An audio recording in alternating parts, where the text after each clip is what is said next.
Welcome to this video. Before we start, I got a massive merch sale going on. Stuff that you guys need to know about. Listen, get that out of here. I got backpacks on sale, $30 each. Retail is way more than that. $30 each on these hoodies. They have not been on the site. So we're doing like a spring cleaning and we found a bunch of stuff that hasn't been listed. Look at that. It's embossed and we got this one. Feel that. Tell me it's soft. Very nice. Very beautiful. Okay, this is very fantastic cut and sew quality. 30 bucks on sale, mega sale, very limited quantities. These parkas retail at $125, 75. They're not gonna last. Stop around. Listen, Australia merch has never been sold before in the United States of America, only exclusive to those of you that live down under. We got it on sale, $25 each, very limited supply. And with that from Australia, we got some other stuff that hasn't been listed on the site. You'll see these banners here. We got small ones. $15 for the small ones. And then we got big ones. This is a super sale prices, basically half off. You could wipe your, you could do a lot with all the savings. Look, that is huge. How much was this? I think the prices are wrong. $20. Stop messing around. Look, and then we got a mystery bundle. You might get some really special shit. Look, this is the team shirts that you guys wanted us to sell all last year that we refused to sell because we were jerks back then. And now these might be involved in your mystery bundle. I don't know. I wish I didn't say that because we don't have that many and there's a chance that you might not get one. We got stuff like the tie-dyes. We got other stuff that's been on the site or hasn't been on the site. Look at that, dude. It's a white shirt. You know how fast you probably get that dirty? We got a bunch of stuff, including this and more. Stop sleeping. All of this goes live at 4 p.m. Eastern Standard Time. Set a reminder. Tell someone that can hold you accountable. Don't miss out. What's up guys and welcome to today's video. As I said in the last one, we're putting the clutch back together in the Mustang. The guys at Monster were kind enough to get us a new flywheel machined out, inspect everything, make sure everything was good. If you remember, we had the issue where the Bear's harmonic vibrations actually back the bolts out. Super common issue, and they make little plates to actually lock the bolts in, but because of this gnarly clutch setup, there isn't room for a plate like that. So our solution, we put 30 times more Loctite on than before, and we actually put little tacks all around it. Johan, you want to kind of explain the process? And so we didn't have another solution in order to make sure that the possibilities of the bolts backing out again are least likely to happen. So I cleaned the bolts all around so that we have a better well around them because they have a coating on them. Then added more red Loctite, put them on, torque everything to spec, and then just stack them as close to center as possible so that if there's anything, doesn't throw any balance off. It's just kind of like an added security blanket, right? So there's a possibility that a tack could crack because of harmonics. There's a possibility that it might want to back out, but the idea is now we have all the thread locker plus the tack, so hopefully that'll be enough to keep the bolts in place. Will be a little bit annoying if we have to remove them, but I think it's better than having the situation we had before happen again. Yeah, so it should be all right. Sick. We'll see. Yep. Pumped. Excited to drive this thing again.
I wasn't even going to bother filming this because I feel like this is the 900th time I've done it on this Evo.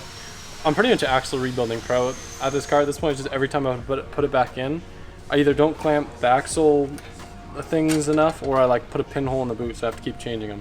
But hopefully this will be the last time. Okay, so super quick update on the Evo. I know we've got a lot of stuff going on in this video. Marco's been doing an awesome job making brackets to mount this diffuser that I got. I ordered this from the UK forever ago. I don't know how much difference it's going to actually make from a performance standpoint. I tried to do a bunch of research to see if rear diffusers actually matter. Most of it seems to be a general consensus they do, whether you have underpaneling or not. But nonetheless, it is kind of just a cool look anyway. So he's making some brackets for that. I got the actual boot rebuilt, but the coolest thing for the Evo is in here. I actually got my very first set of slicks. I know I told you guys I was gonna get slicks for it. So these are Hoosier R7s. I tried to do some research and it seemed like the tires that I should probably go with are like A7s or R7s. And these seem like a good starter slick to try. I'm messaging a couple different like Evo teams to get input on alignment spec. It sounds like I'm pretty on par with where I'm at. I might wanna add an extra half degree to a degree. But interesting fact, this wheel and tire, 37.2 pounds. For perspective, we have a pretty light TE over here with an RE71. That was 37.2, and then this one is 40.5. So that's what, like 3 pounds? My math's bad today. So we got 3 pounds difference plus all the extra grip. So I'm hoping it's enough, plus track knowledge, plus all those other little mods for, you know, 2 to 3 seconds off a lap time.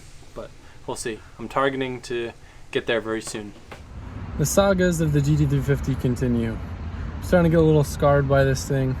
I feel like every time we drive it, we end up having some issue, but I just gotta remind myself that we'll be working on time. I mean, already it's light years better than it was with the auto. We got the new clutch in it. The new clutch feels great. It's not doing any funny stuff, but we completely lost the entire clutch driving. And what it turned out to be, when I looked down underneath the car, I could see the bleeder line dragging. So I think either the zip ties holding it up melted or broke, and it dragged on the ground until it punctured a hole and basically just caused a tear in the bleeder, which let all the pressure out of the lines and then no more pressure. So everything's good, and thankfully we were able to clutchless shift our way into a gas station parking lot where someone's gonna come grab us. But definitely not the most fun, but we got some good data, right? Yeah. Sequential's getting better and better. It's working a lot better. Dave from PPG has been helping me out a lot with how this transmission works, explaining how it works and how you want to go about tuning this one. To simplify it, kinda, there's what's called a strain gauge in it, and it's like this little, would it be called the potentiometer? Is that the proper word for it? The blade? No, I'm not talking about the blade. I'm talking about the actual strain gauge. Oh, the strain gauge. It's like a load cell. Okay, so what we were doing before, we had it set up so when you pull it a little bit, it would start cutting, but it was actually cutting too soon. But we couldn't simulate the amount of pressure of actually doing a shift without driving. So what we had to do is actually raise the threshold, because when you drive and there's load on the gearbox, you have to have a little bit higher voltage or higher load on the box, and then it cuts and then it shifts, and it's in a closed loop where the blade can tell when the gear changes and it lets you go back on throttle. But Schulman just rolled up the truck and trailer, so we're gonna push this thing in just in case we don't have the right fitting, and then get this thing back home safe. All right, and something that I really feel like I needed to address based off the comments on the video, the heater line situation. I have never seen so many negative comments about you guys freaking out that we weren't running heater lines. I need to explain myself a little bit better. First off, this is where one heater line goes, right? We don't have the proper fitting, which Tommy is sending to us. So basically like O-rings this and converts it to an AN male. Then we do have the fitting that threads into the block here that converts this to an AN male. The problem is, in order to hook up these heater lines that I purchased, where one would go here and then the other one would go here, you need to remove the dash to get to the heater box. Not the hardest thing in the world, but the issue is, look, trying to work on it when the car's on the lift, because it's not a roller right now, is gonna be an absolute nightmare. So we don't wanna do that. So let me explain to you guys, I already have these lines, so the plan is to loop them, but since the AN fittings are already there, it'll be very easy to install these in the future. Once the car's a roller, we can put it on the ground, roll it out, take the dash out on the ground where we have more room to open up the doors, and then we can install these. So I will put heater lines in the car. Stop getting so mad at me. I'll do it. I promise. Look, I already have these nice little fittings that will go right on the box. I think I showed these in the last video. I'm terrified because I know working on the Mustang interior, every single time I open the door on the lift, it like hits the lift and puts a little dent in it. Yeah. But I don't really care about dents on that car, but I do care about dents in this car. So the least amount of risk, the better. Tomorrow, Johan has been waiting to just finish up welding. So just to make sure everything's perfect, he wanted to fit it up outside of the car and he's gonna finish the final pass here and actually makes a reinforcement here. And then we're gonna start messing around with some of the coolant line stuff. I don't know if tonight or tomorrow I'm gonna start with the baffle system that I got for the valve covers. And yeah, I also saw some comments about how the trans looks kind of rough. I'll be honest with you guys, you can still buy a new one. I really want to buy a new one, but right now, like closing on the property, I cannot justify dropping 15 grand on a brand new transmission. So it's going to be something that'll have to happen down the road. But originally, I was planning on redoing the entire rear end of the car, which is going to be like, you know, subframe out, powder coat, convert, delete, HICUS, all that stuff.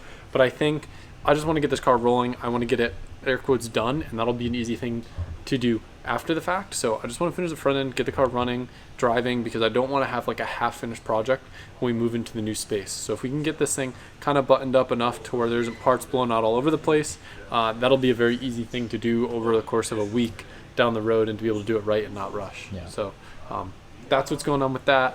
The clutch fine on the Barra, it was just that leaking line. So I think we're gonna go get some food and probably do some rips with that. So I think that's it for now. Just been tinkering around on Evo stuff.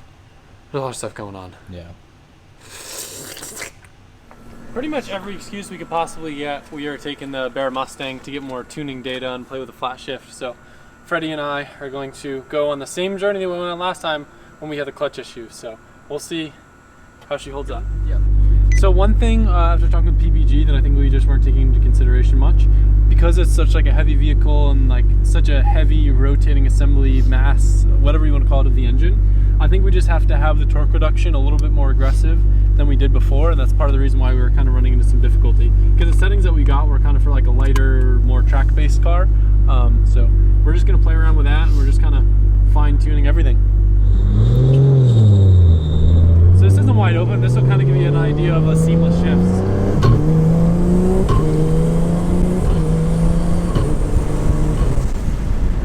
That's exactly how I got pulled over last time. It's so easy because like once you click it, you just want to keep clicking it until you can't click it anymore.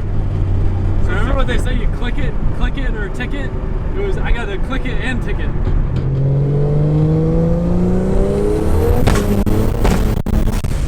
Yo, the 3.4 was sick. That felt very quick. Wow. Dude, this thing is spicier than James' chicken tikka masala that we're about to get. I got spicy too, so James and I. Oh, you guys are. Yeah, so we made it to India. This is my local spot. You know, usually come here after a long, hard day at work and on cars, bro. Indian is code word for dungeon tattoos. Do you play with my idol to make it low? A little bit. Dude, it sounds sick. I got bored. I could hear it from inside. I'm like, no way my car sounds that cool. Dude, it sounds mean. Fun fact, if you guys ever hear a car that idles like this, it's basically just running like but some people think it's cool, so we do it too.